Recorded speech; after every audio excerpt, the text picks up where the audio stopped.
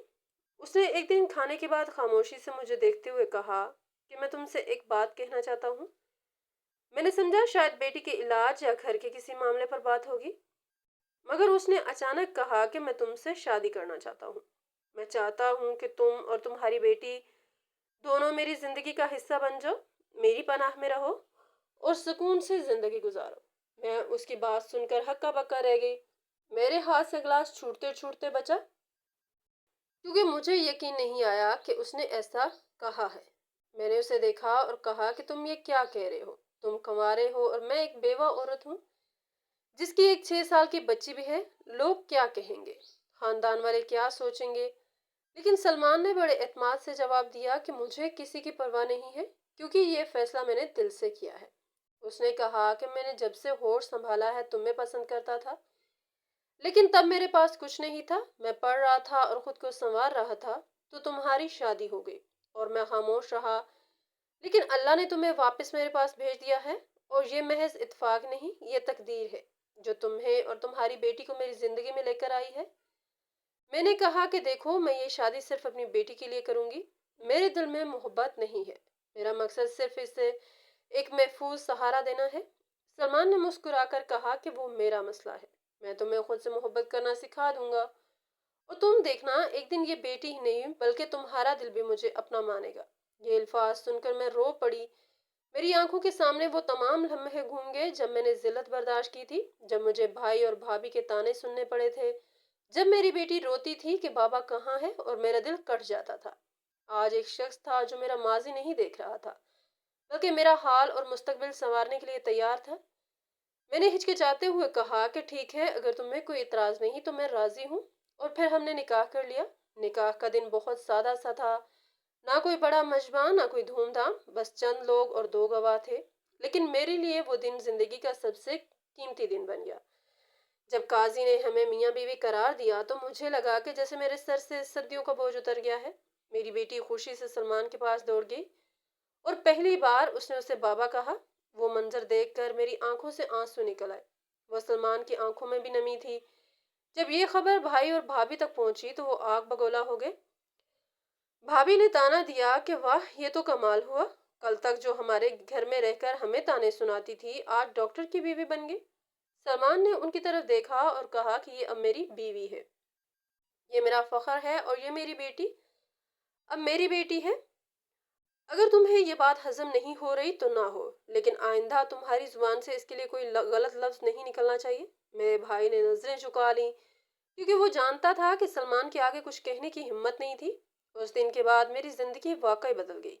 صبح ہوتی تو میں نئے جذبے کے ساتھ اٹھتی، شام ڈھلتی تو دل میں سکون ہوتا۔ گھر وہی تھا مگر اب اس کی دیواروں میں خوشبو تھی۔ اب اس چھت تلے خوف نہیں بلکہ اطمینان تھا۔ میری بیٹی بھی اسکول جانے لگی اور سلمان ہر شام اسے لینے جاتا۔ وہ اسے کندھوں پر بٹھاتا اور ہنستا کھیلتا گھر لاتا۔ یہ سب دیکھ کر میرا دل بھر آتا اور میں سوچتی کہ واقعی عورت کا نصیب ایک لمحے میں بدل سکتا ہے، اور نصیب صرف وہ مرد بدل سکتا ہے جو سچا مرد ہو، جو عورت کو سہارا دے، جو اس کے دکھ کو سمجھے اور جو اس کی عزت کو اپنی عزت سمجھے۔ یہ سب سلمان نے کر دکھایا تھا۔ میری زندگی کا وہ باب جسے میں ہمیشہ اندھیروں سے جوڑتی تھی اب روشنی میں بدل گیا تھا، اور میں نے پہلی بار دل سے شکریہ ادا کیا تھا کہ اللہ نے میرے لیے یہ راستہ کھولا تھا۔